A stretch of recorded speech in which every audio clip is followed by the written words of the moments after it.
move objects with my mind. I climb the tallest mountains and slay dragons. I defend my galaxy from ruthless aliens. I am never bored. I am stronger. I am faster. I am G1.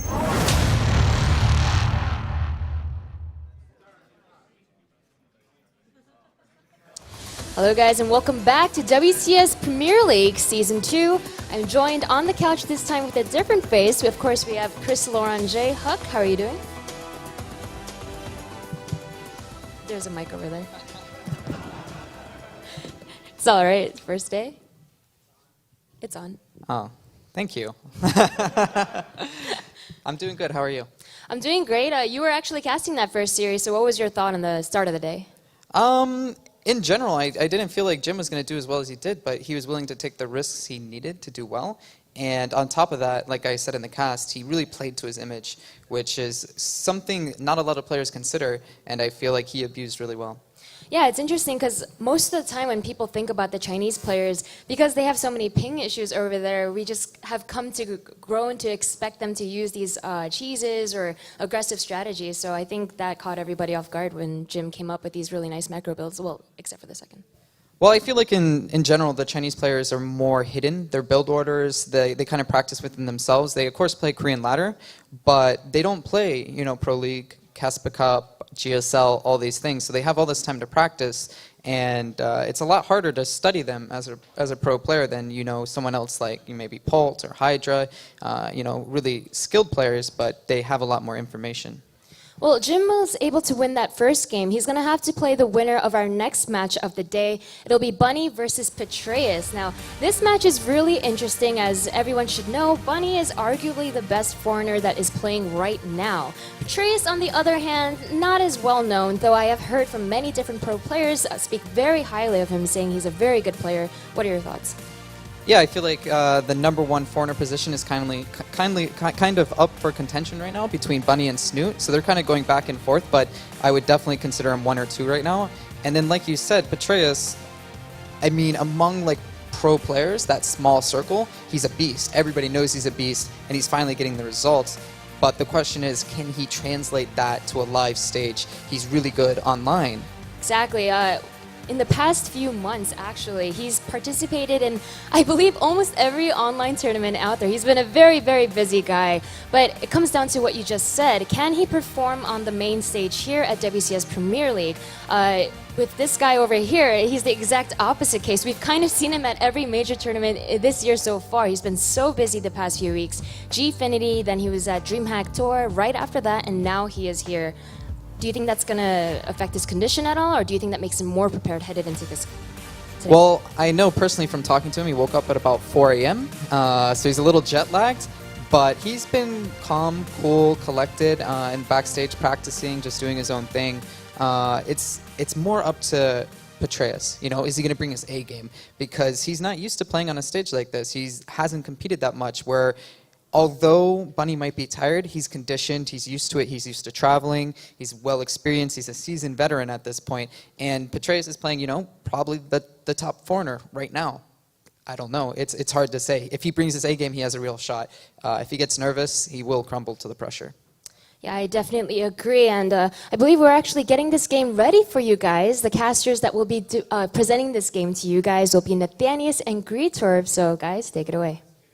Thank you very much, Sue. And we are just about getting ready. We're in the lobby for the first game of our second series. How are you, Andre? I'm doing great, man. Can't wait for this. You were talking, actually, both of us were talking about how much we were expecting this upcoming best of 3, man.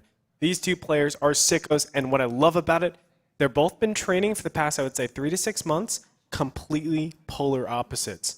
One guy's training completely on tournaments. One guy's the ladder warrior. That's so cool, man. I love when those styles clash. I mean, I spent a lot of time in Europe, and I lived with the Muslim for almost a month. And whenever I would talk to these guys about their ladder experiences, be like, "Oh, so you play a lot of games, Ben? Like, how'd your ladder go?" He's like, "Oh, well, I played about 15 games versus Petraeus, and I won maybe half of them because he's actually pretty good at holding my my 2 racks, of course. But Petraeus is the ladder warrior of Europe. Like from what I've heard, there is no one that actually plays more ladder than this guy, and he's been showing up. He's been practicing a lot. This is the first season he was able to actually make it in to Premier League. This is his first WCS Premier appearance, period. And this, of course, going up against someone like Bunny, who's made so many deep runs in so many tournaments. It's a bit of a daunting challenge. Let me list some of the things, too, that this guy actually does.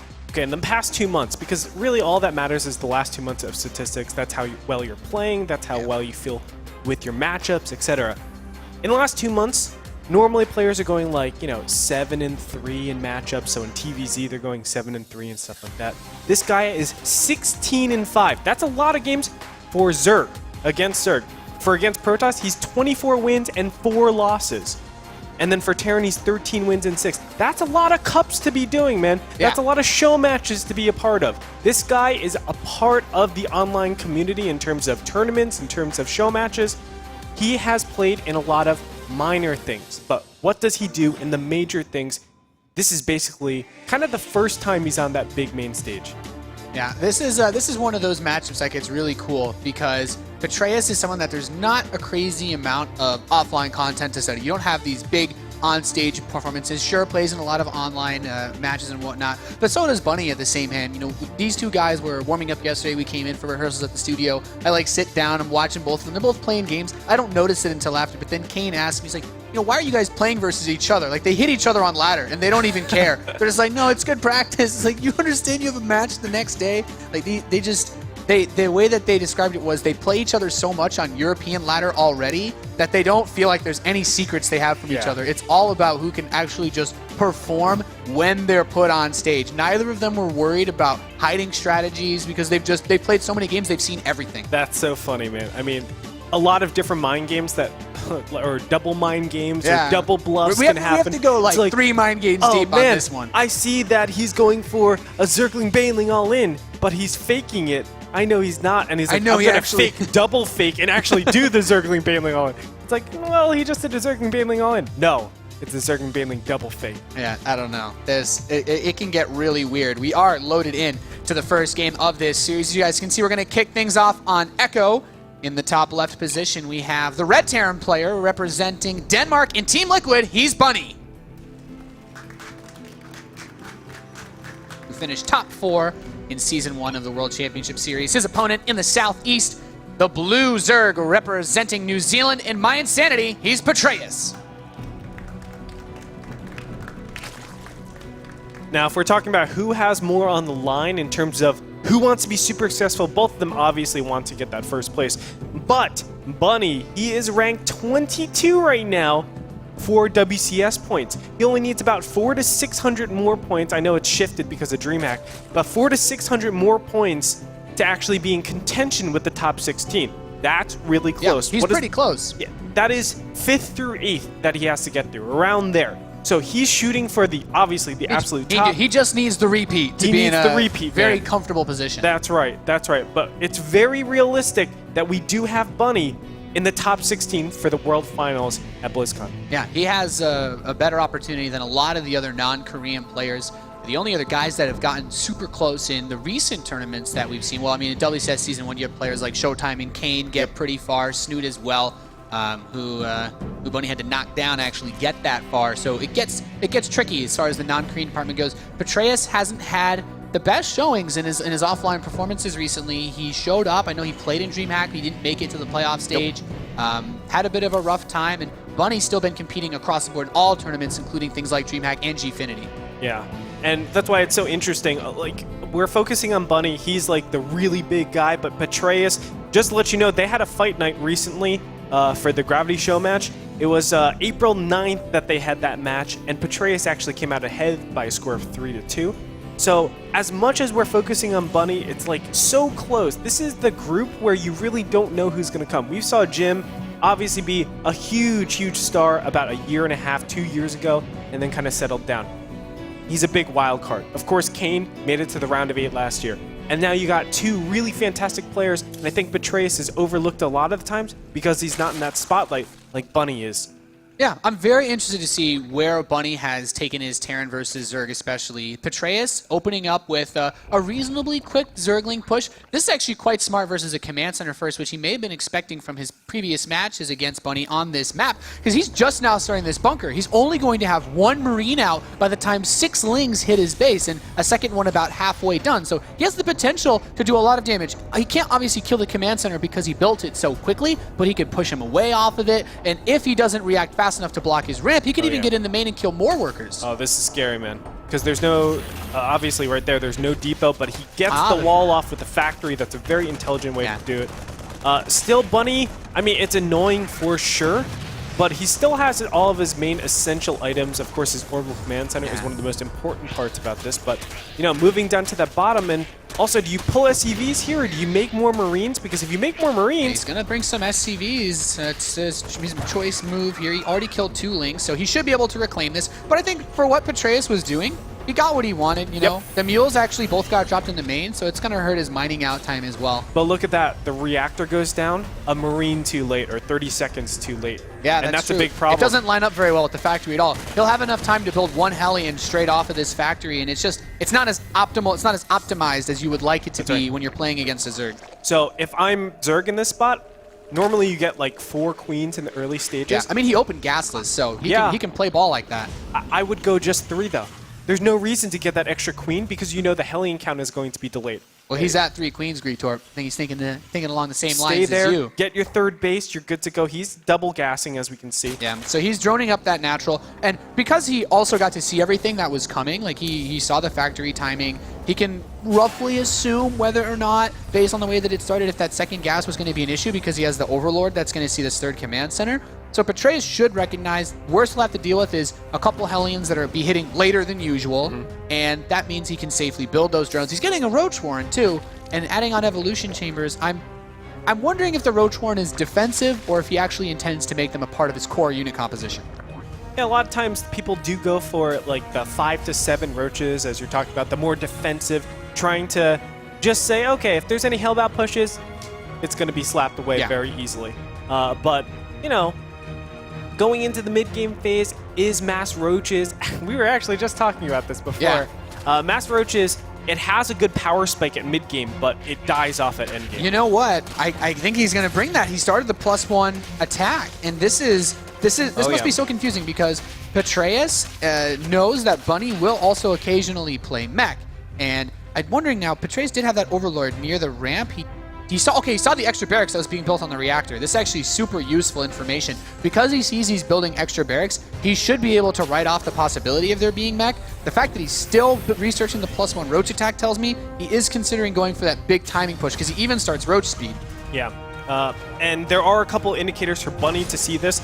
The 3rd base, ordinarily it's going down anywhere from 5:30 to 6:30. It went down a lot later than that, around like 6:30 to 7 minutes. When you see something like that, you're thinking 2 base mutas or roaches. One of the two. The Zerg, if the Zerg delays their 3rd, it's because they're pushing for some kind of tech, Roach speed or Mutalisks. By opening up with this many Marines, he has enough bio to deal with a fast Mutalisk play because he didn't waste time with going for Banshees or even getting a really fast 1-1.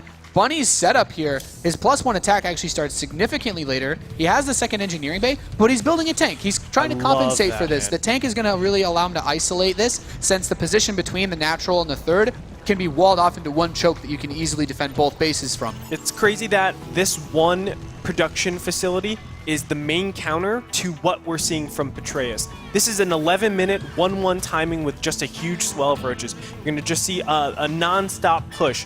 And with the siege tanks popping out here, I mean, it gets out of hand very quickly. You put it on the top of the ledge inside the main base, and it actually protects this huge, alleyway right here going into the 3rd.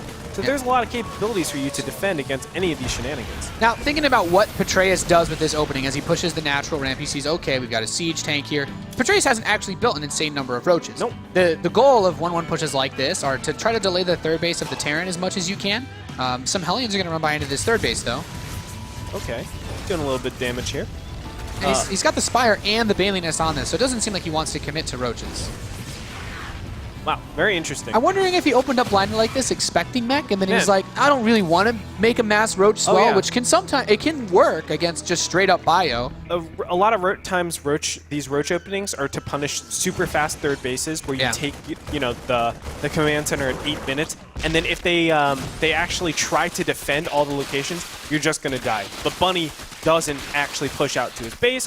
He says, okay, let's just defend up on 2 bases, or at least 2 base position, and then slowly take our third base a little bit later on. And, these guys are adjusting accordingly. So he says, okay, well, since you haven't gotten your third base so early as Zerg, I don't have to go so many roaches. He's switching into mutas right now, and he's switching up also to the stereotypical Ling, Baneling, couple of roaches, and throws in those mutas there. Yeah, so he's moving into a very standard composition. Petraeus is not the guy that I think of to try to play Roach Hydra against Bio, and Bunny wants to do the classic Terran push. You want to shut down the 4th base of the Zerg while you're taking your 3rd base. And at this point, the counterattack from Petraeus actually looks really nice. There's no defense, there's no wall. He runs straight into the 3rd. SCVs and mules are going to have to be pulled. Even if he doesn't kill that many workers, he's denying a huge amount of income. Oh yeah, I mean, that's really brutal right there. What is able to cancel the 4th base, which definitely does help. You want to constantly do that as Terran, keep them on 3rd base and play the war of attrition as best as possible, knowing you have the better compositions a little bit later on. But these oh my banelings gosh, are really late too. He great cancels off of target them. fire. He target fired all the banelings. Yeah, he doesn't have that many banelings to actually crack this with. Combat shield finishes up. The banelings are coming in. They do have the speed. I mean, at this point, he could even just try to pick the Marines up. Yeah, wow. Oh boy. These banelings. Oh, that's actually a pretty decent hit, but the second one is a dud. Overall, I think that's a great campaign for his first attack. Yeah. Denying the 4th base, obviously. It gets tricky because he took some damage at the 3rd, but I think delaying that 4th base was more valuable than the workers loss because he still has the opportunity to drop more mules. He has his +2 upgrades coming in, and because of the Roach upgrade, Petraeus doesn't have like a crazy lead as far as his upgrades go. He's only barely ahead for the Carapace, and he's even on melee. This Marine denying the 4th base is really nice. I think taking the left side 4th will always be tricky because there are, just because of the rush distance between the 3rd base of Bunny and that potential 4th of Petraeus. Yeah, I definitely think this is the hardest time for Terran at this stage in the game. Yes, you have the most timings, but I think Zerg really hits hard a lot earlier than Terran ordinarily. But man, this aggressive push, splits are going to have to be made for him to defend this. I'm really surprised Petraeus going for this push. He doesn't have any creep spread to fall back on, nor did he, I think, win that fight convincingly enough to really consider making that pushback. Probably just felt some pressure because of his 4th base being delayed so much. I don't know if that was something like he's faking an all-in there, because, as you said, it doesn't make too much sense for him to do like some baneling swell across the map. But as we can see, like, we don't really have a huge muta gathering, do we? Like, the muta count isn't that high, and he's sticking on Zerg and Baneling. Like, I don't see anything in the production tab that tells me he wants to keep going for a heavy count of mutas, although he is starting right now. Yeah, I mean, he's using his Mutalisks in a way that can really utilize the map best. And this map in particular, it's very difficult to hold your mineral lines and gases with just one missile turret. But, trying to catch those Mutalisks off to the side. 2-2 finishing up, or at least the Carapace, +2 attack will line up with Bunny's 2-2. So upgrade-wise, the Terran player actually won't be substantially ahead for any period of time. We don't have an Infestation Pit, so we're still quite a ways off from 3-3. This is scary, though, man. This is really scary. This 2-2 timing is going to be so hard to deal with, because if you look at the supplies right now, Terran actually has an advantage. He's currently supply capped. Yeah, Petraeus doesn't have that many Banelings either, and that makes things really tricky because he's been building mutas, and now starting the Infestation Pit, he doesn't have many Banelings at all. I don't think 14 against 60 Marines. That's going to be pretty tricky. If there's one thing that Bunny's good at, it's target fire sniping Banelings. Yeah, and on this map, because creep spread is so difficult to actually do, you can see the 4th base, there's no creep spread outside of this. So you're able to kite this for counter. days. This counter is so nice, though. He shuts down the 4th command center, which is really, really important. There's not a crazy amount of Widow Mines, so he needs to actually focus on this army. A couple of the Banelings do get some pretty reasonable trades against the Marines. He finishes up a few more. That umbrella is so nice. When you just spread out all the Marines, you're able to receive the Banelings so easily, and because there's nothing there to... I actually think this makes it okay for him to lose this 4th base because he's cleaned out the 3rd. Bunny is not mining off of his 3rd base. That main is so low on resources, and Petraeus also was at the same time taking this base on the left left side, so this can be his fourth, and now the creep spread creates an awkward situation where if Bunny wants to actually push Petraeus, he has to walk all the way around back towards where his third is, and then reposition himself to attack from the left side. Yeah, I think one of the main things that you need to do on this map is clear out that center. Petraeus is just going to try to grab him. He's going to try to catch him here. The links from one side, Bane links from the other. The Marines are so low, Greetorp. He moves in, and he's just completely swallowing this army, but the Mutas take some heavy hits from the Thors. Yeah, the Banelings did clean up, so he can't continue there because that's a ton of medevacs to keep up with the Zerg DPS. So you can see that Petraeus needs to get out. Is going to get his army back up again and try to solidify his fourth base. You can see this is much better creep spread than his other fourth base. It's still going to be hard. But as you said, that movement that Terran has to do, they need to be able to take that center control to move a lot faster. It gave Petraeus a lot of time, and he still doesn't have a crazy amount of Banelings. Just 6 now, finishing up a few more. He's up to 15. But Petraeus does need one big fight here. He needs to take a magical engagement if he wants to be able to stop this army, because Bunny just has a ridiculous amount of production. Yep, and the Thor in the background going to help out a ton too. We're going to see, I mean, we're just trying to weather the storm right now if we are Zerg. And a great surround actually from behind too. Baneling's going to roll in. Are they going to be able to get connections? Yeah, they actually overwhelm the Terran pretty nicely here.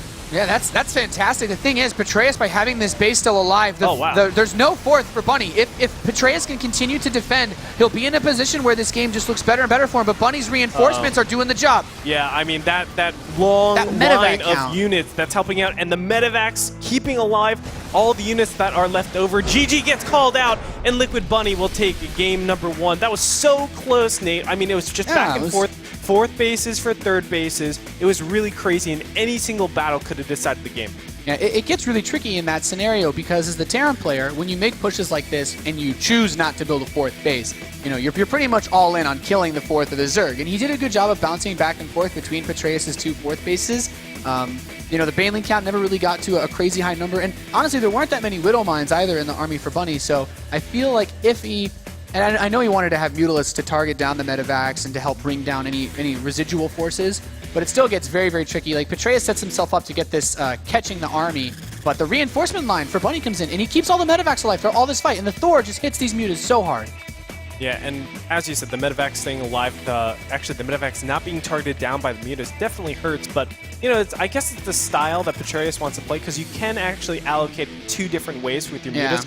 Just clean up everything on the ground and then leave the medevacs left over, just to have as much of your army maintained as possible, or you can go for the medevac kills, and as soon as your Banelings die, you back up, you rinse and repeat, and try to make it so that your opponent can't push. I actually think killing the medevacs is slightly better, but we know that because the fourth wasn't taken for Bunny. Yeah. The thing is, like I said, it comes down to whether you choose to take that fourth base as a Terran. Bunny chose that he wanted to get a fourth. He had the command center on the way. The counterattacks from Petraeus were phenomenal, to say the least. All Petraeus needed to do in this game, and, you know, it makes it sound almost condescending at that point, was just defend one big push and have some forces left over to clean up the rally. Because if he gets, you know, a couple more of his Banelings onto the big clumps of Marines at the start of that engagement in the southwest, without the 4th command center, without the SCVs that he lost, Petraeus is in a position where he doesn't need to actually counterattack because he has so many more resources available to him that he's just going to be able to build a bigger army.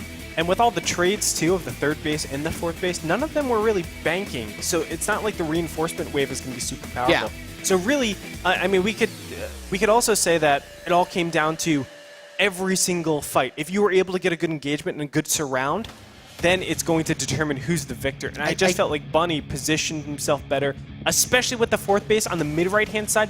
That's where he got the most value. All those Banelings being cleaned up for basically nothing. I can't quite recall if Petraeus started the Hive, but, you know, he built the Infestation Pit too, and he never, you know, there was no point in that game we were going to see Ultralisks or even +3 upgrades or Adrenal Gland. So the investment into the Infestation Pit definitely doesn't help. That 100 gas, it doesn't seem like a lot, but that's 4 more Banelings, and if those hit 16 Marines, it's a pretty big game changer, especially if he started Hive, which, you know, the 200 gas into that.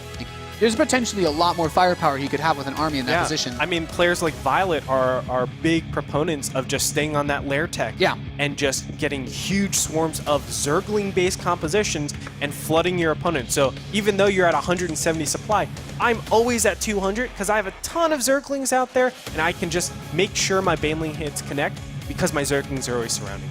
Yeah, that was a pretty interesting game, to say the least. I really like the use of the counterattacks, and It seemed like Petraeus also slowed himself down a lot at the start of the game with that roach opening. I really get the impression that he was expecting some form of either early aggression or just in general a mech strategy. But, well, he'll have to try to recover things moving into game number 2. We will be moving to a pretty damn good mech map, Greetorp. It's Bonnie Research Station. What's our name? Vonnie Research Station, one of the more interesting macro maps. You said it's really good for mech, but you know, you could do bio as well. Dropping gets really out of hand very, very quickly. Anyway, spawning in the bottom middle position as the blue Zerg, it is my Intanity's Petraeus.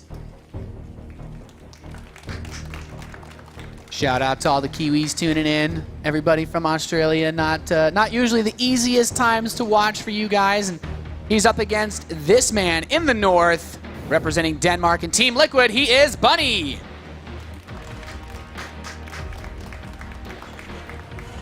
I will say, though, that that game was fantastic. Just constant back and forth, It was constant as counterattacks. textbook TvZ as you really get. You know, it's about the Terran gets the third, pushes the fourth. For the Zerg player, it's about holding the fourth, or, and I would still say to a degree, it can be okay to lose it if you do so much damage as Petraeus did, because you're really preventing Bunny from building any type of bank. And you know, the only thing that hurt him as much was just Bunny took the engagement so well because he didn't have a bank to really fall back on if Petraeus had gotten any like miracle detonations with his banelings. I mean, Huck was saying it actually last game, how some Zergs are really, or the very, very high-level Zergs are valuing the creep spread. And I think creep spread actually affected Petraeus the most in that last game. Yeah. You know, a lot of times you build into the direction where you want to take your fourth base, and we did see it being allocated towards the center. The center is still good. Yeah, that's control true. helps. Yeah, he had a lot of creep spread over the center of the map, pushing towards where Bunny's fourth base would have been, but he never actually got a lot of creep by either of his fourth base locations. Yeah. That definitely made getting positioning more difficult. Center control always gives you the ability to traverse across the map, and normally you're the one that needs to do that because of drop plays. It's nice for the counterattacks Yes. too. Oh, but yeah, that's very true. helps slingshot those Zerglings into the other base faster. Bunny's going for command center first, into gas, then barracks. This is like such a, I like to think of this as like a pretty fruity build. It's very wobbly versus players that will get aggressive. Like, it's not a good ladder build, I don't think, but he's not expecting Petraeus to like 10 pool him, so he feels comfortable doing this. It must be, in my opinion, it must be just their interactions with each other. Yeah. You know, because, you know, you also don't want to say, oh, do I want to just lose to 11 racks or 12 racks? And it's not like a fast racks. It's just, oh, they made a barracks instead of command center first. Yeah. It can be really risky. Like, if Petraeus had done, for example, the same, if Bunny did this build on the last map, then Petraeus' 6 lings could actually win in the game because that barracks is delayed just a little bit, and your factory is still done nowhere near in time. It's just a little bit of a faster factory compared to usual. And this, it's not, like, this build isn't bad by any means as far as the actual setup goes. It's just weaker versus early aggression. Like I said, worse for ladder, better for an opponent that you don't expect an attack from. I love the adjustments, though, man. Look at Petraeus' main real quick. You can actually take a look at the gas count. I know, I'm talking about gas. But we're not up at 100 gas just yet. He actually took all the workers off to make sure he has 16 on minerals. That way he has the maximum amount of income and he can get his third base up as soon as possible. It's these tiny little adjustments that a lot of times we're not able to see, that these pro players are just getting these small little 1% edges or 0.5% edges, and they add up. It's a game of inches. That's how they get the advantage over their opponents. Yeah, I really wonder if Petraeus, as these lings poke the ramp, if he recognizes, he's like, you know, that factory is actually a good 15 or so seconds ahead of when I'd normally see it. And, you know, fast factories, Greetorp, they lend themselves to fast other things like this starport. That's true. I mean, there's a huge range that he has to defend against right now. As you said, starport, so it could be medevac drops, Banshee play. It could be medevac plus Marines plus And Bunny Hellbats. does all of those All of things it, too. yeah. So you can't look at, you know, be like, oh, Bunny built starport. Oh, it's definitely Hellion Banshee. Or it's definitely Marine Hellion and Marine Hellbat. It's like, no, Bunny's done all of them in broadcasted matches, live. You can't really discard any possible aggressive play that he could bring to you. And Petraeus is going to go straight up to his lair now as his Zergling speed gets closer to completing. Yeah, I mean, that really says a lot. The more predictable players that just go for, you know, 3 command center every single time, I don't have to worry about some sort of push. I don't have to get roaches or a large Zergling count out. But now it's like, okay, it could be Hellbats, it could be all these different things, and you could be mind gaming yourself. a lot of Yeah. the times. And that's what Bunny does to you. Because you've seen like so many possible variants of the same opening, you're like, well, gosh, we have to defend against Hellbat drops. And he might do that by going, spine crawlers in the main. That's wasted Yeah, inefficiencies. that's not going to work against No. Banshees, and that No. is Banshee play is what Bunny's As going I say that, look at that. Spine crawler in the main base. Is that efficient right now? Well- It could be. It could be. for. Last game you called what he needed to do pretty well, and then he did it, Greetor. But this game, you called what he shouldn't have done, and he did it too. You've cursed him. Oh, That man. spine in the main won't be particularly. I mean, he still could use it because Bunny's going to build an armory behind Yeah. this, but the Hellbats themselves really aren't bothered as much by that spine crawler, just a regular Marine Hellion push. And the Banshee as well, it comes down a lot to the positioning of where is that spine when the attack actually hits. Is he going to try to move the spine crawler down? I think ideally the Zerg probably wants to keep it on top of the main ramp. Yeah, I think so. Just to make sure you can back up to something, Yeah. and then your queens can kind of tank. Oh, you he's can also bringing it- transfuse. Oh, He's going to bring it down. Only find this tricky because if he gets onto the ramp with the Hellbats, then no Oh, amount yeah. of Lings will ever break that position. Yeah. And here comes the Banshee. There's not even a Spore in play. No, there is not, and this is what we were talking about before. Now there is that Overseer to help things out, but now the queens will be slightly displaced. Will the Yeah, they have to Hellbats run actually- around. They can't Yeah. place their injects as comfortably as they normally would. The creep spread isn't absolutely there, connecting the main base and the natural, which affects him. Ooh, 2 more factories. So Bunny's is going to go mech out of this Oh. build, and this I is love it. this is going to be very interesting. Bunny is someone that is not too unfamiliar with turtle mech play. He's going to go for this big push, and depending on how far ahead he gets from it or what he makes happen, he could take this very long. Yeah, this is pretty scary if you are Zerg in this spot, but good transfuses on the spine crawler so far. He's going to back up and lose some queens, though. The Banshee in the air is actually affecting a lot and doing a ton of damage here, putting out a lot of DPS. Yeah, these queens Hellbats, the queens weren't even focusing the Banshee. yeah, they were focusing the Hellbats, which is not what you want to have happen. Regardless, mutas will pop out. These are pretty fast mutas as well, 9 minutes and 30 seconds, and he's been able to get his third base, but at what cost? I love that he keeps the Banshee in the third, and he's like, okay, you can kill the Banshee on my Hellbats going to the main, or you can pull these over, and my Banshee's still at your third base, poking away or looking for anything else that it can kill. The thing about these types of builds, even though you might be able to say to yourself, it's like, oh, well, Bunny doesn't have any units that actually shoot up. Yeah, but the time it takes for the Mutalisks to kill everything once they pop out has given Bunny enough time to throw up missile turrets and start Thors. But, I still like this build coming out from Petraeus. It's very scary. It's super quick for these mutas to be popped out right now, and a lot of times Terran builds don't actually prepare for this quick of expansions. Also, he went mech. He didn't go Marines. So you don't have the natural counter just yet. You need a higher count of Thors. That's why we're seeing a much, much later third base to be actually positioned. He is lifting it over, but I highly doubt he'll be able to maintain that third for a bit. Taking the third that early would be a bit of a miracle play. Maybe he's hoping the Banshee will pull the Mutalisks back. So far, Petraeus says no. He recognizes there's very few actual mech units here, and if the Mutas fight with the Lings, with a low Hellbat count, he could force him to pull SCVs to defend against this. He's going to actually try that. Here come the Lings running into the main base. They're going to get into the main... I guess he wants to run to the natural? Okay, and this is a good scout, too. I mean, he's accomplishing That's two true. different things. He's able to see the factory count, see how invested, are there potential all-ins. He sees 3 factories, he's like, okay, I'm all right. SCV's not in position to actually defend that missile turret, so he can try to play around those slow Thors. As that, I will say, though, the commitment of forces here, Petraeus doesn't look like he's going to actually be able to stop this third from being secured. He lost all the units he could have used to overwhelm it. I mean, we haven't seen any more units, though, placed that... Oh, this... Okay. Yeah, Big so Daddy the one Thor. the mutas can't actually engage on the Thors. Oh, he's going to split around. He's going to go for it. He's coming in. The second Thor is not in position. SCVs are being pulled. There are 3 more Thors coming in here, though, and I think Petraeus has overstayed his welcome a little bit here. Yeah, this is exactly the problem. Of course, the Thors are going to come in, but the SCVs will maintain the Thor alive. Greetor, he started stim and +1 infantry. What? He's making the switcherino into bio. Wow, this is so cool, man. we have seen this before, but it doesn't come out We don't see it nearly as often. No, At this, like 1% of games, I think, in TvZs, this will ever happen. Just think about what this does to Petraeus' build order, right? Petraeus, who recognizes like, oh, mech, let's rush up to Hive, get roaches, get roach upgrades, roach speed, all things roach. These links actually make it into the main. This is so important for him to recognize that these are barracks building and to see that Tech Lab barracks researching stim. This is crucial for Petraeus to know that he needs to get upgrades like Baneling speed and continue to upgrade his Zerglings as well. Did he actually click on the buildings, though? Because with just his vision, he might just assume that they're factories. I have no clue. Based on the production tab, I still don't know if he's been able to tell. He did have vision of that Tech Lab that had the stim researching, so maybe it's enough information. I'm not entirely sure. Bunny did lose another Banshee, harassing some workers over at the natural of Petraeus.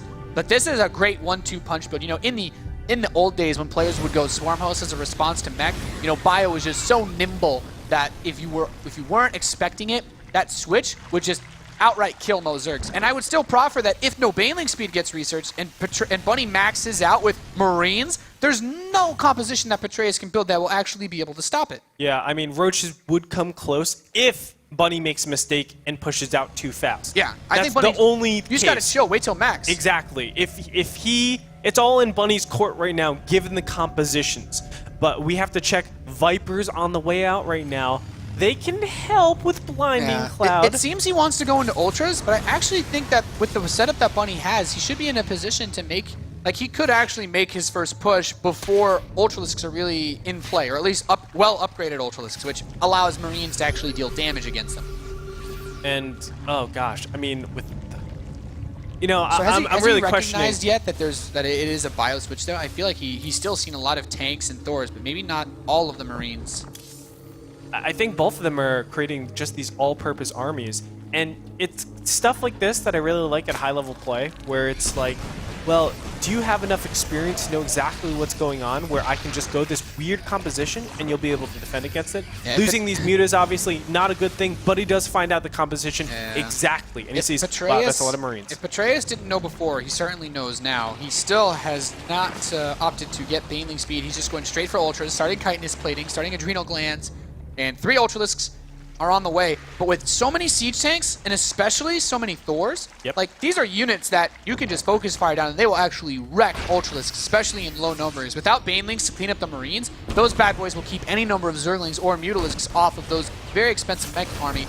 I guess it comes down a lot to he needs to just get good Blinding Clouds on top of this. That's like the only way he can make this work. He just now starts Baneling speed. Blinding Clouds and also pulling the Thors as fast as possible to make sure that those Ultras aren't targeted down, because if you actually right-click and attack the Ultras, they are not staying alive soon fast at all. But you know, it's just really tough to call these battles because the tanks they're are already such weird spread out armies. too. The tanks are already spread. You do have abducts though. So anything could happen here.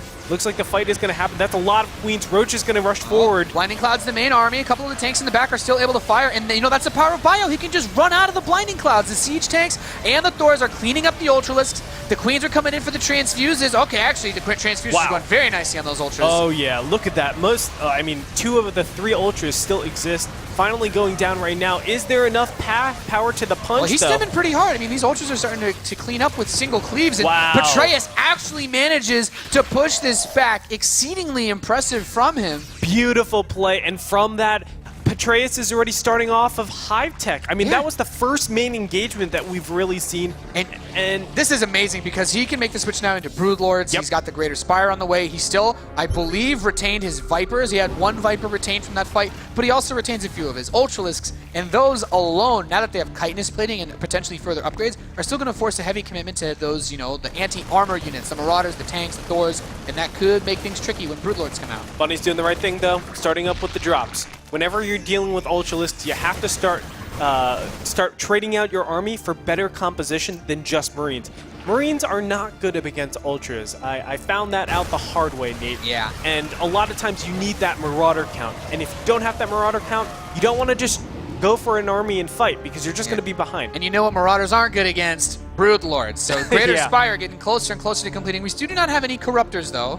So without Corruptors, he He has the option to do it, but it will take him some time. He's just starting 4 now, of course. Those corruptors take a little bit of time to come out themselves, and you have another 34 seconds to actually get the Broodlords out.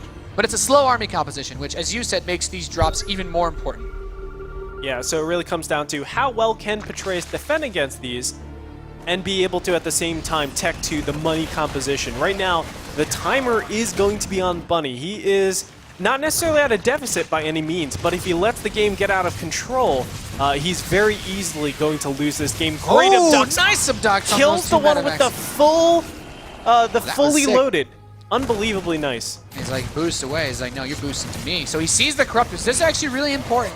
You know, this is not, you know, this is late enough corruptors. You know Ultralisks are on the map. Bunny should immediately be thinking, oh boy, oh boy, oh boy, Broodlords, I do not have anything to handle this. He starts up 2 Vikings immediately, but the starport count is only at 1, so he doesn't have the ability to produce Vikings and Ravens, which are ideally what you want to stop Broodlords. This has to be the trigger. When you see those corruptors out there, you're saying to yourself, I don't know if he has Greater Spire yet, but it sure could be out very, very soon. I need to push and hope that he doesn't have them just yet.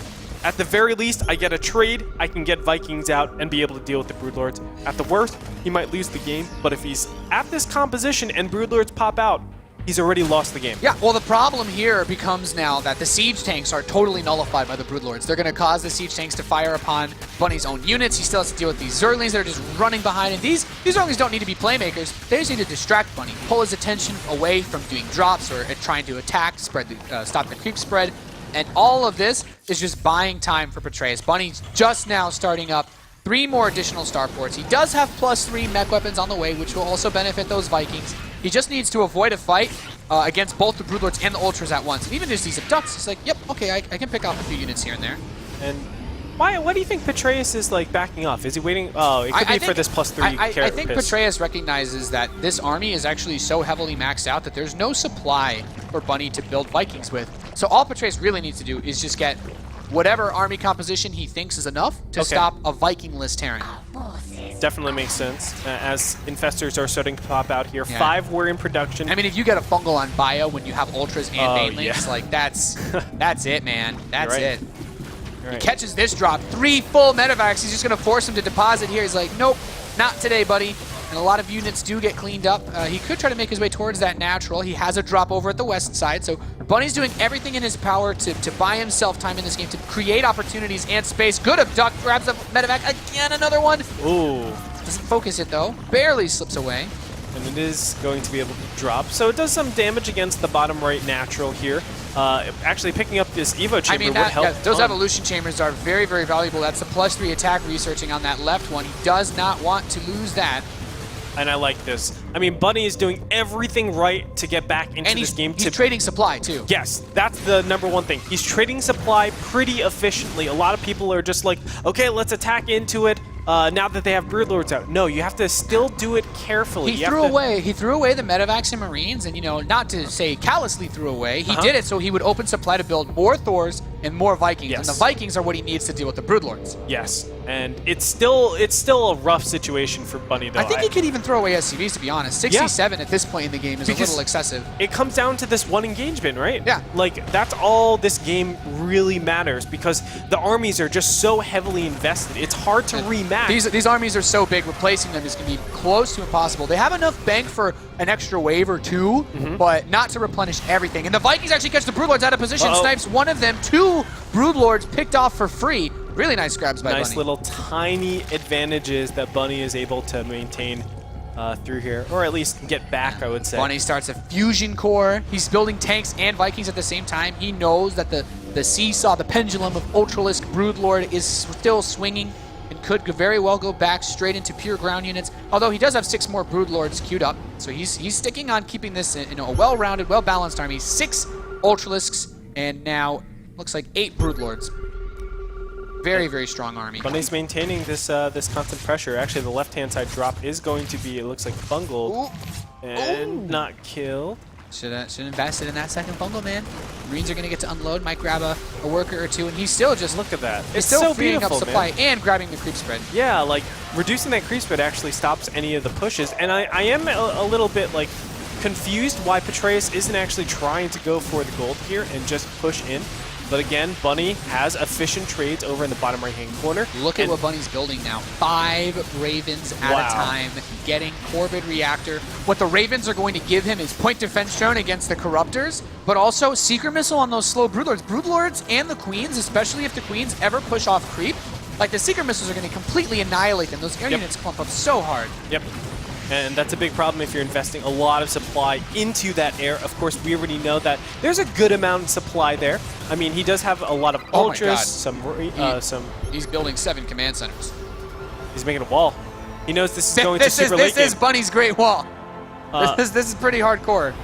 Okay, it really comes down to this Broodlord. I mean, I guess the command centers are going to block too. They're pretty useful in that regard as well. Yeah. Yeah. And I don't know, man. Like this is just such a weird game at this point. I'm not sure what these the infested Terrans get thrown up to bait out the first shots and get a little bit of vision. Now the Vikings are stepping up, trying to hit these Broodlords. But Petraeus needs to nail those transfuses. There, one command center goes, but there's a lot of hit points in all of those. He's moving spines in too Wow, with this. he's going to abduct a ton of units here, get some Vikings, get some Ravens, and actually reduce the capacity for a lot of bursts to be done. You can see the Seeker Missile's not really doing that much. Units like those Thor, that Thor just got completely obliterated, and that was by the siege tanks, because there were a bunch of Broodlings around it, and those tanks do not discriminate on what they shoot at, or where what they shoot at is next to. So the Ultras clean up a few of these Marauders on the left side. This creep spread still managing to get dangerously close to Bunny's base as well. Battlecruiser, first one queued up. Oh, nice little duck there. Actually, still not able to kill anything. I actually think that Bunny, as long as he just holds on against this, if he reaches like 6 to 7 BCs, I think this becomes like the unkillable army with this many Ravens to block for him, because so much supply is in Ultralisks. Like he'll force Petraeus to sacrifice his whole army just so he has enough supply to build enough Corruptors to try and kill the Battlecruisers. Does he still have 60 some SCVs? Yeah, I don't know. He has right now something like I can't actually see how many orbital commands he has because he has so many buildings, but he has an absurd number of them. Yeah, I think he should be trading out. Yeah, actually, he doesn't really need SCVs actually at all in this game, just to mine gas now. I mean, there's nothing over at that third base, or the fourth base rather, in the mid left-hand position. So it looks like he's kind of getting ready for it. And we have a single Ultra run by into the main. Bad boy does get cleaned up.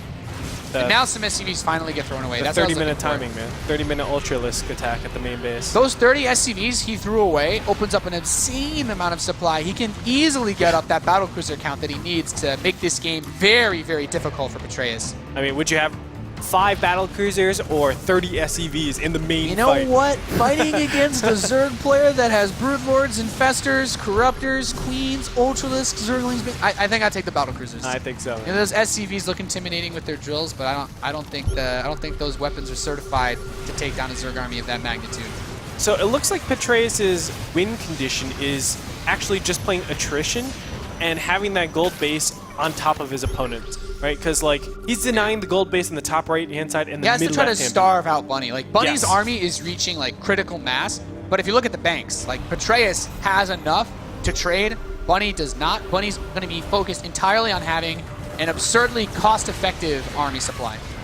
Yes, and hopefully, I mean, I love the Seekers it's like too. anything can happen in these engagements. So I can't really say like one person has the advantage or one person has the disadvantage, because you get a good fungal and you stop all the Seeker Missiles. You get good Seeker Missiles and you obliterate the Zerg army. So it's very hard to tell exactly who will have this endgame advantage. And we know, I mean, you should see the battlecruisers now. I think he might have glimpsed vision. Okay, the first Yamato came out, so he should definitely know that there's battlecruisers. This has to definitely make him start sweating. Most of this army cannot deal with a Sky Terran composition.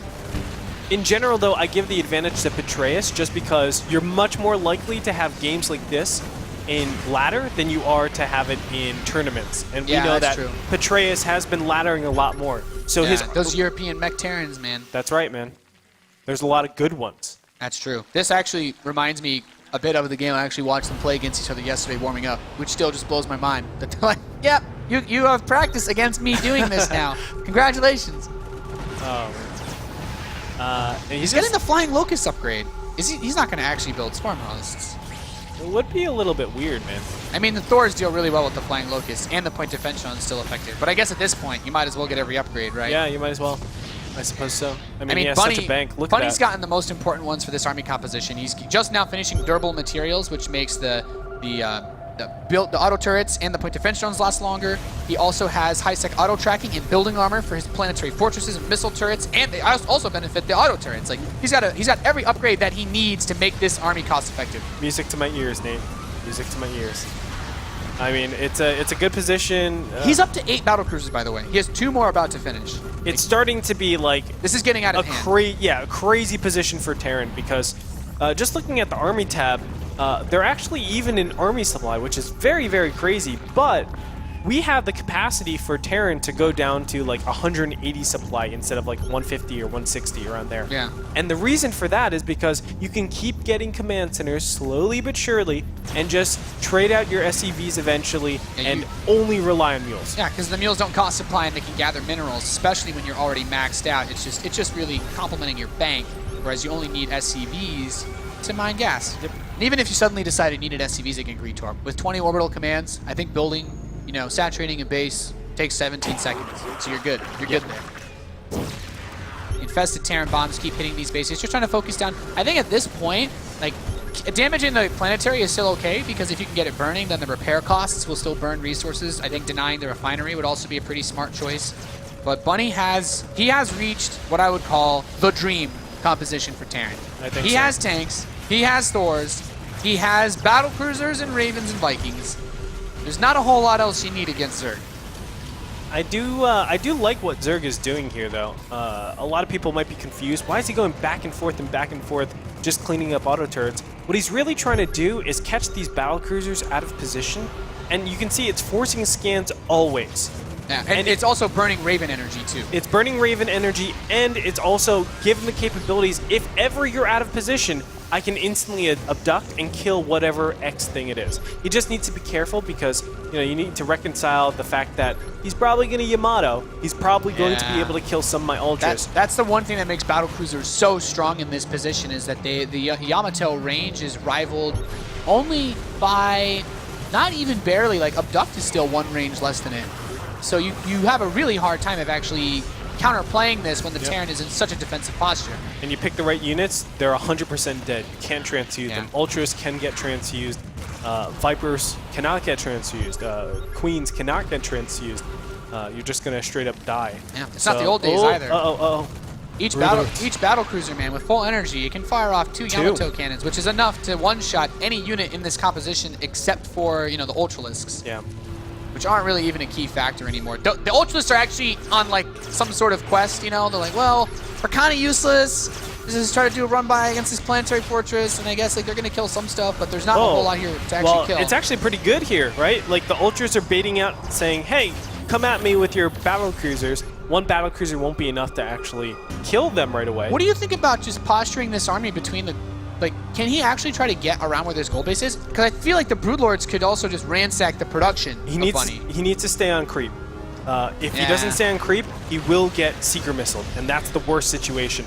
You want to constantly be going forward, engaging a little bit, doing your burst damage, abducting, and then backing up immediately, because if any of those Seeker Missiles hit, it's a bad situation. But look at this. This is the slowest push ever, Now by they're the way. fist fighting for pennies here. He's trying to long distance mine this gold base. I think he should just make it rain with the mules on this one. But Gachi manages to abduct a few of the battle cruisers. All right, so he's going to start to get a couple of trades here. But here come the Yamatos. Here come the point defense drones blocking a lot of the counterside. That battle cruiser that got pulled in fought for so long. Grabs 2 more, though. Petraeus is starting to get some really nice pulls. He's now researching Neural Parasite as well. Seeker Missiles aren't able to do nearly as much damage, and these Queens actually have a lot of retention rate in all of this as they, can constantly transfuse each other. But there's actually no meat to the Zerg army anymore. It's going to have to back out. You can see the battle cruisers and the Vikings staying alive. Bunny will take a small, tiny advantage from that fight. But look at the bank, Nate. That's scary. This is the power. Okay, this is the power of Terran at the late game with them having the extra, battle cruisers, the extra units, but also Zerg at the end game when they're able to maintain that economic advantage over their opponents. Yeah, we can see a couple Lings doing a bit of a run by. He did actually clean up that planetary in the northwest. Actually, was there There was, okay, not that much gas actually left in that base, so not the worst deal ever. Abducts a Thorin. I mean, every unit killed here is very nice since Petraeus has a lot more resources. Like 5 battlecruisers are being built. Bunny cannot replace this army anymore. Like, he does not have enough resources left in all of the bases that he's occupying to do this. He's long distance mining the center base, and Petraeus is actually mining out Bunny's gold now.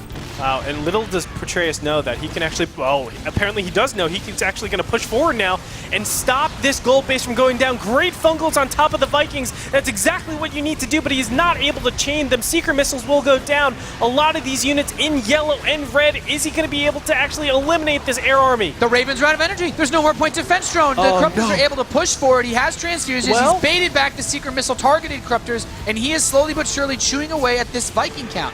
All right, Petraeus will have to back out. It looks like he wasn't able to actually get the elimination, but that is as good as you can 14 more Corruptors on the way, and he still has that line of spores. I feel like the Abducts are the key playmakers since he can utilize that supply-free static defense.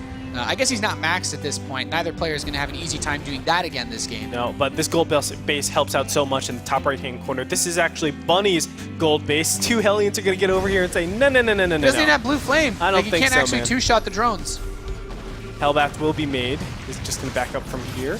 I mean, this is crazy from both guys because, you know, they're basically on one base economy with those center bases really being mined. We have Bunny that's mining from the gold base, kind of long distance, and of course we have Petraeus that's mining from his opponent's gold distance. So it's, you know, it's a compromising situation. Infested Terrans are going to pop down. He's got a lot of Infested Terrans too. He also has that Neural Parasite available as well if he was able to get close to those Seeker battlecruisers.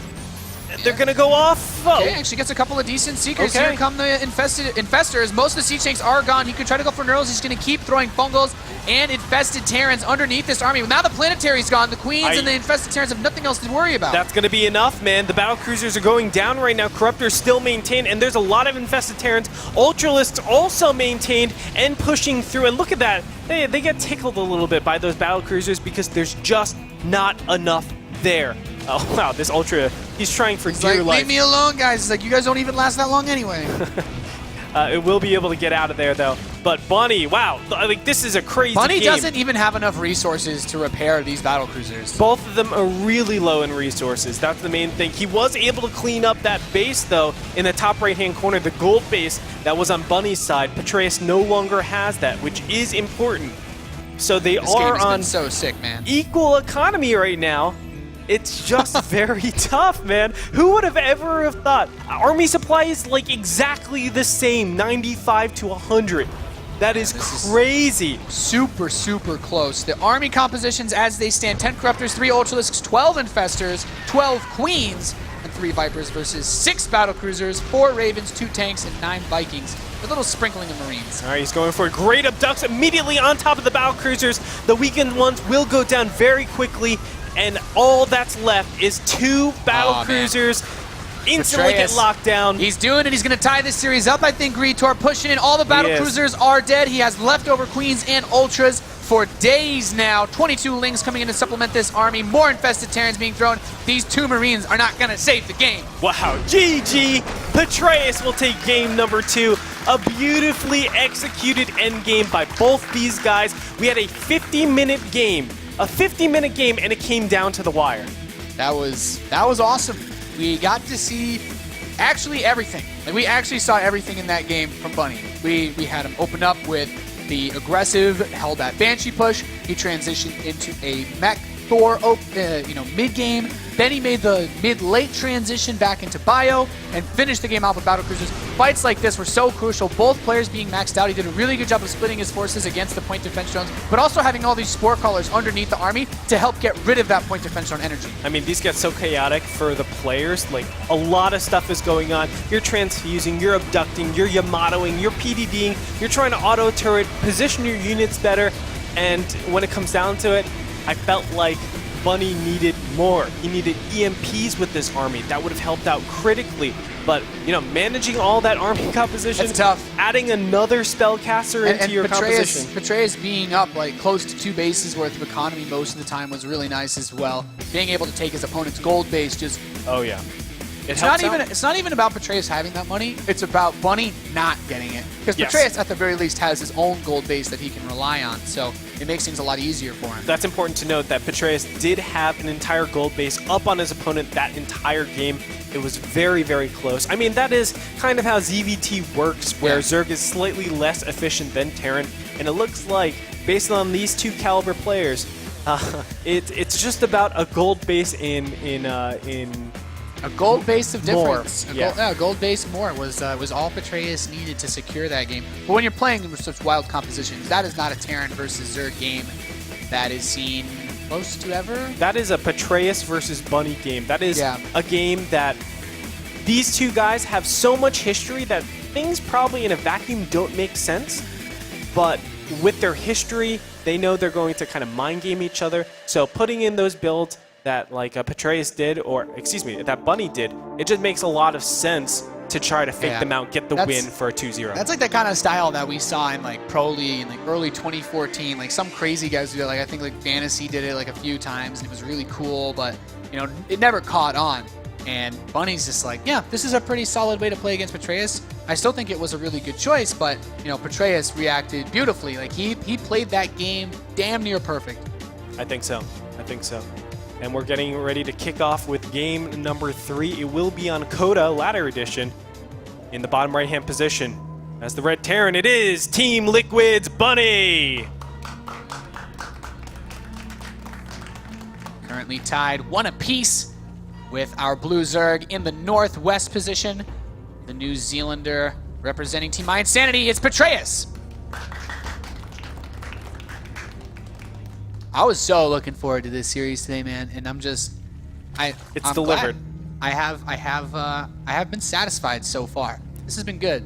And you know what? Like we still have a lot of really cool games ahead of us because the way Jim was playing in the first series, Yeah. it's really scary. And of course, Kane, started off with a he little still, bit of a hiccup. He still has a more than realistic That's shot right. of getting out of this group too. I mean, he's one of the only foreigners to make it super deep into WCS Season 1.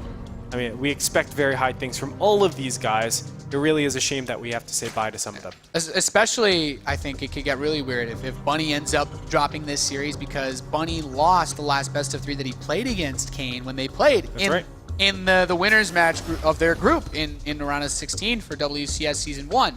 So that just further complicates this whole group, all the possible ways that this could end up. It gets a little wild. Now, Petraeus opening very, very aggressively, it seems, on this map. Was he expecting the command center first, or does he use this as a counterplay to catch the first Reaper off guard and then go for a big all-in? I think it's definitely a response to the command center first because you're trying to just punish your opponent for being greedy, but do we see greed? No, we do not. It still does work out against like the regular Reaper builds too. I mean, it can catch the Reaper builds off guard. And one thing that we haven't seen from Bunny is the SCV Scout. We haven't seen that at all. Yeah, and that's the a really SCV good point. Scout before the Reaper is actually a big indicator to let you know all-ins are coming or they might not come. Because the thing is, while if Petraeus were to build Lings as soon as this spawning pool is finished, they're not going to accomplish much with the Reaper on the map, but he could have his speed out before he has to worry about there being a lot of Hellions. So if Bunny goes, he's like, and Bunny should, because it's pretty standard, it's like the way most turns play, build your command center on the low ground, you're usually not worried about fast pools, and you just kind of play straight up. He could overwhelm the natural, kill any mules and SCVs that are there, and use it to posture for a further all-in, or to just chill there. So he has a reasonable amount of options in front of him, but it gets tricky very quickly. It does. I mean, you can very easily fall behind economically if you are the Zerg player, and we're just experiencing some small little hiccups, so bear with us, ladies and gentlemen. But you can very easily get behind economically as Zerg if you don't do, I guess, enough damage. But, I don't know. I feel like denying the command centers these days is actually like a better option a lot of the times, just because Terrans these days have been super greedy. And it just puts yourself in a really nice position if you are Zerg in ZVT. It's just unfortunate in this specific scenario how defensive Bunny has become, and I feel like they're metaing each other. They're mind gaming each other. Yeah, well, they both, if they've played each other as much as they say they have, and the way that game showed, it certainly seemed like it. You have to be ready for everything. And for Bunny in that last game, it was all about the patient play. As we jump back in here now. The thing about Coda is that third base is reasonably well exposed, I think, for Zergling counterattack type plays, as, if you're in a long game. But also, if you're able to secure that third base, taking the fourth is very easy if you're going for anything like mech especially, because you have such a short distance between the two center bases that making that push is, well, it's just a hop, skip, and jump away. I actually think roach pressure is really good on this match, like what we saw in game number 1, except you stay on it. And the main reason you for have a that, big ramp. 1, you have the big ramp. 2, getting a third base for Terran isn't all that easy. Yeah, that's Where right. do you position your siege tank? Where do you take your third? If you take it closer to your opponent, well, it makes the roach push a little bit stronger, a little bit faster. You could put your siege tanks up in your main base, but it gets a little bit awkward. If you go to take this third in the bottom middle position, well, then you have to defend against 2 locations in a very open position. So roaches definitely make sense in TvZ on this map, a lot more than other maps, but it doesn't necessarily mean we're going to see that. It's just something to point out. Now, Bunny playing this little close to the chest is actually very smart of him, as he's recognized it's a fast ling opening. Building that command center in his main was so smart. If those lings get in there and pick that SCV off, if they force a cancel, that's pretty much game. And he's coming in here, he's basically saying, yeah, don't you dare lift that barracks up. He manages to get it up in there. Man, it was great timing too. It's Yeah. almost like he knew exactly the minutes and seconds of when to actually poke up. And You play enough games. If you're Petraeus and you've played hundreds and hundreds of ladder games this season, you know. definitely so. That's the difference between a good Zerg and a great Zerg. I agree, man. It's just those little tiny timing. That's why you need to do gas timings more, Nate. Well, that's true. It's also very impressive, for Bunny to be mindful of something like that. I couldn't tell you the number of games I've lost. You lift a wall, you're like, oh, this is a pretty normal time to lift my wall, and then it's like a bunch of lings when it's like, how did you know? It's like, well, I pay attention in all the other games I play because every Terran does it at the same exact time. Yeah. I mean, I swear, just when I think StarCraft gets figured out, like these guys innovate. There's always something else. Tiny little things. There's always something else that you can do to try to get an edge in a matchup like this. Small things like that. He's put this Roach Horn in a position where if the Hellions and Reapers pressure the front, they won't see it. They won't know. Now, keep in mind, Bunny did start up Stim back home. He will not be going for a mech-based opening. I don't want to say mech-based strategy because, the last game, I believe anything could happen now in this series. That's right. Even these 3 lings are just being annoying. They're not lining up well enough for this Hellion. They just kill them all. And just forces Bunny to micro a lot more than he wants to. He does catch this this third base popping out here. Now, ordinarily we were talking about how timings at third base really give you indicators. At this point, this pops down at like 7 minutes, and wow, it's a Baneling nest. So it pops down at 7 minutes. A lot of times you're thinking, well, it's pretty normal since he went spawning pool first, but actually the timings aren't that crazy, or don't change that much, even if you go pool first. Yeah, but the nice thing about the commitment to defend this third base is that it really sells to Bunny, in my opinion, that he wants the third base, which, based on the Roaches and the Baneling nest about to finish, I don't think that's the case. Who does? I haven't seen this in forever, by the way. I really haven't seen the last time I saw a good Roach Bane all-in was actually Kane against Bunny, I believe, in the first season. He used it to pretty good effect. It wasn't on a map like this, though. Uh-oh. And now Bunny realizes exactly what he's up against. How does he react? He needs to throw down bunkers immediately, and there they are. It takes about 40 seconds to move across the map. That rush distance is short enough that with the Roaches already being so close, the only thing he won't have time for is the Banelings. But I think he could actually crack this ramp with the initial Roach push. I think so. Oh, he actually picks up a lot of Zerglings, which is helpful. That's right. So he can actually get rid of the engineering base. I think Bunny's going to be okay. The only problem is he loses the engineering base, he loses the supply depots, and he could lose a lot of units here. Those 2 bunkers on the right-hand side are really close together. He's going to push in anyway. He kills the depot. He wants to just run straight into this natural, but like you said, he's got that bunker there. He's got a Marauder in the bunker. He has more Marauders coming out. He has this Widow Mines finishing him now, and I think the Banelings are still a good. I don't think it's ever a bad move to bust the engineering base here, because you set the Terran back in Stone Age as far as upgrades go, but looking at the production tab still with more lings, Petraeus, he's not taking no for an answer in this game. I don't think so. And there is that Widow Mine there to help out. Will he get a good connection? Oh, wow! Oh, man, I think having the Banelings up front first would have helped a lot more with this push. He's not going to get the engineering base. He breaks the depot, but with 3 Oh my bunkers and God. more Widow Mines in position for Bunny, I think this should be a pretty crisp hold. That's it. That Widow Mine was such a big momentum swing. And look at that. He actually evacuates that bunker and is able to maintain some of his army into that second bunker. So a really nice defense over here. More Zerglings will stream And in. all the mines are still alive. Yeah. If Petraeus decides he wants to fire and rev it up again for another attack, those Widow Mines will all detonate on his forces. And Bunny, he's just chilling in his bunkers, man. There's no friendly fire here when you're inside of those things. So far, we don't have a switch over to drones for our Zerg hero over here, so he's not thinking of stopping the aggression. He really feels like he has to keep going. I really think that pushing up with those Lings, the Lings he moved up before the Banelings were there, were the only reason why the mines detonated in time to kill those Banelings. Yes, I like this, by the way. They're kind of forcing each other to stop the mines and start them again. It looks like he will be able to get in, but it's just not going to be enough. Maybe he cracks the bunker. The second bunker's not in position. Oh, He's got a few more Baneling. Banelings. Actually gets the SCVs here. That's a good amount of SCVs. Keep in mind, though, 9. he killed a lot of workers, yes, but now they're even on workers. They're even. And there's still mules for Bunny. So economically speaking, he's in a phenomenal position, and he finished his 1-1. I cannot stress how important that is for defending pushes like That this. is a stoppage to any sort of attack that can work a little bit later He has on. Stim, Medivacs, and 1-1. Petraeus is just now starting Evolution Chambers. He's just now realized, this isn't going to work. Well, you don't have too many more options at this point. Without a lair, how are you ever going to get something that can deal with drops? I don't let know. alone frontal assaults. I don't know. 1-1 drops are so scary when you're at 0-0. As Zerg, you don't have really defensive Banelings, so you're not thinking about Zerglings that. actually can't kill Marines that are being healed by Medivacs when they're up in armor upgrade like that. Yeah, because of how they can't. close they pack in. Like, you need a full surround, and even then it still takes a crazy amount of time. There's no Banelings here, so he just drops a few on the low. Oh, look at this. Bunny's just beautiful. recognizing. He's like, I can bait you over with the top ones and then drop some on the bottom and clean up easy peasy. Yeah, it really is beautiful what Bunny is doing right here. And it looks like he successfully is able to kill a lot of Zerglings here and probably some Banelings. He's still doing the same thing, kills an Overlord. I do want to just mention real quick that throughout that whole attack that was happening with Bunny, he actually continued to make SCVs throughout all of that. A lot of times you cut SCVs. He felt so confident in defending that.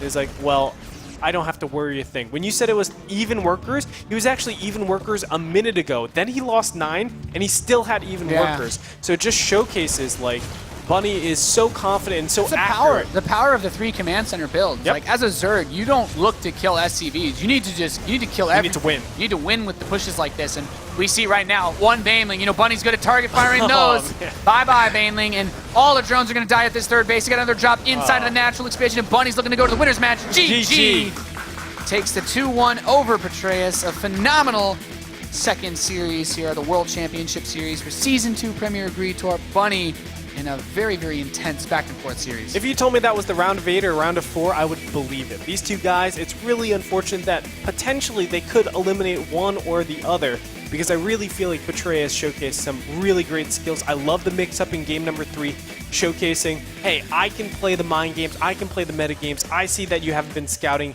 I think I can punish you. But Bunny, this is why he's considered one of the best, if not the best foreigner in current contention. It can't be stressed enough how important it is to pick off those few Lings before the Roaches actually get to his base, because it allows him to prevent Banelings from being morphed as early to actually crack the ramp so the Roaches can get in, but also reacting fast enough to get the bunkers up behind the 2 engineering base, because he broke the first wall. If he doesn't have 3 bunkers, if he has 1 or 2, I think he still loses the game. Being able to pack all of his units inside really helps him, especially since Widow Mines will splash damage friendly units that aren't in bunkers. And that's the type of thing that you need, like, countless games to just have the ease of defending like that. To be able to Because say, I know what to do. it wasn't necessarily prepared, but it's a situation he's been in so many times that he's like, I know what to do.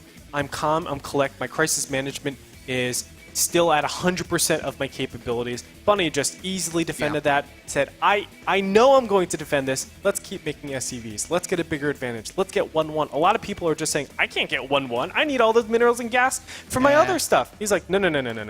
Let me show you guys how to defend this. Yeah, well, let's see what Bunny has to say. We have him up on the main stage with Smix. Let's hear his thoughts on that series. Thank you very much, Nathanius. Congratulations, buddy. What an amazing, just awesome series, to be honest. That game 2 was so crazy and back and forth. It was a long game. And then it all came down to when the engagement started, it was a slow and steady process. Walk us through what was going through your head during that time. I didn't have a lot of experience with that kind of style, like the bio, the mech into bio, but I wasn't feeling really comfortable playing the turtle game. But then he defended my push. He had very fast ultralisk, so he kind of forced me into it. And I felt a little bit uncomfortable because I'm still not sure exactly how to play that situation. I thought things were going okay for me actually, but then in the end he managed to trade well enough. Well, after a long game like that, and when it was tied 1-1, it was game 3, he came at you with a Roach Bane, and it could have caught you off guard, but you were able to defend very well. Yeah, it's very hard to defend Roach Bane when you're doing the build I did with no starport. I got a really good Widowmine hit on a lot of the Banelings. I think that was a key part in how I defended, but it was like really close and just a few things different I probably would have lost. But yeah, I think I controlled pretty well and I was able to hold, so yeah. Well, people, when they talk about you, Bunny, they talk about how you're the best foreigner right now. There's a lot of talk and praise for you. But despite that, you've had a crazy schedule. You were at Gfinity, you were just at DreamHack this past weekend, and now you're here in WCS in Burbank. You must be exhausted. Do you think that's affecting your play at all?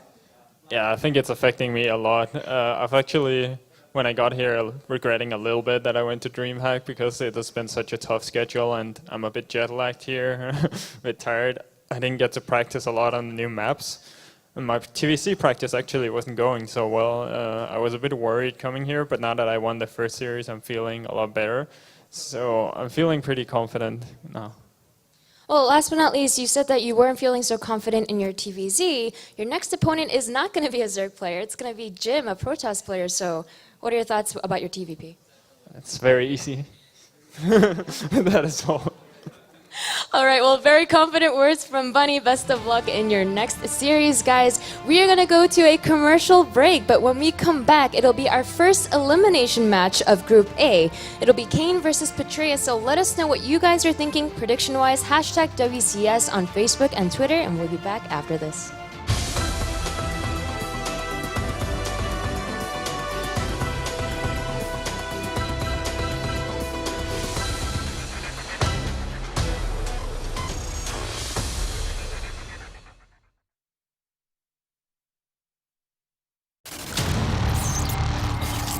I move objects with my mind.